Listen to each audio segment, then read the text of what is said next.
They snapped a 2-game losing streak. There's 13 games to go. I think I know your guys' answer to this, but I'm going to ask anyways.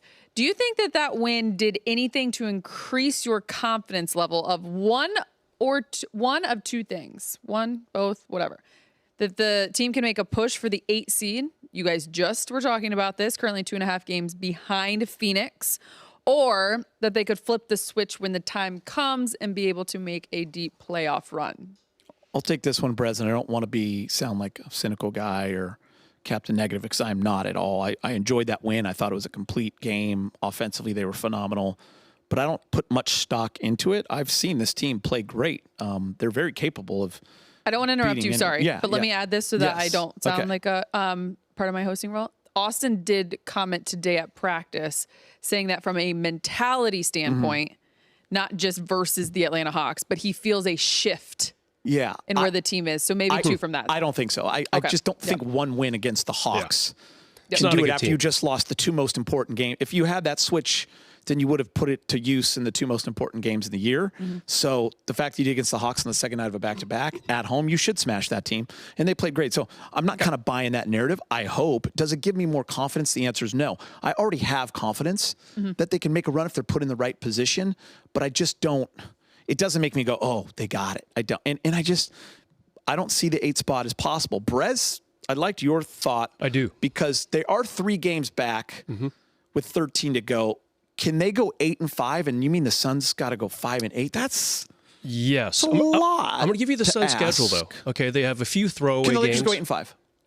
I think Lakers are going to do better than that because their schedule's easy. The Lakers have one of the top 5 easiest schedules. So 9-4 is doable in your eyes. Yes. Okay. And the Suns have the second hardest.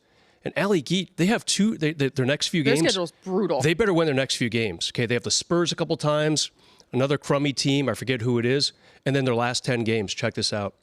Denver, Minnesota twice, the Clippers twice, New Orleans twice, one of the hottest teams in all of basketball, Sacramento, Cleveland, OKC. But they can also win a few of them, right? Like half those games. That's a tough schedule. Yeah, no, it is for sure. So we just went through it. Yeah, and the Lakers have the tiebreaker thanks to that one little extra play-in tournament game that they played and they beat the Suns in.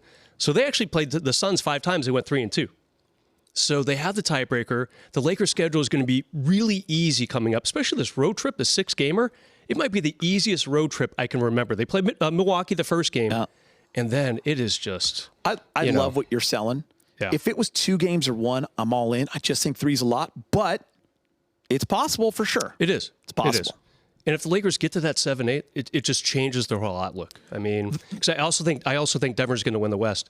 They have the second easiest schedule. That's my next thing. Yeah. The reason why I'm not like overly confident or happy about this win or thinking they can pull the switch is because they're not in the 7-8 spot. If they were in the 7-8 spot, I would have way more confidence because I've seen it last year. I think the matchup will be better because 9-10, 7-8, got to win 2 games, possibly on the road against really good teams, and then go play Denver. I just, to me, that's not.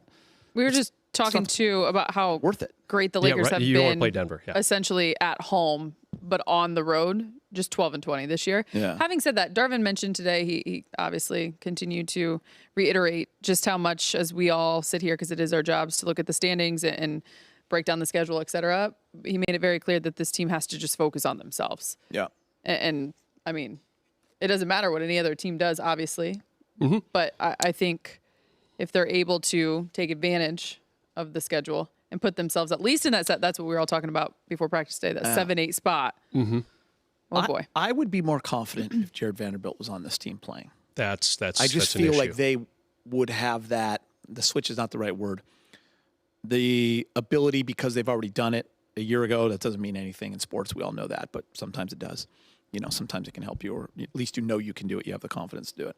But I just feel like it would make our bench better and, all that stuff. So without him, I just still don't feel that confident with anything. Yeah, it's a problem. I mean, here we are 3.5 weeks from the end of the regular season, and Gabe Vincent has started doing some non-contact work. So he might be back within a week or 2. We don't know. What does Sounds that like mean? we might hear from him very soon as well. Yeah. I'd like to know what that means for us.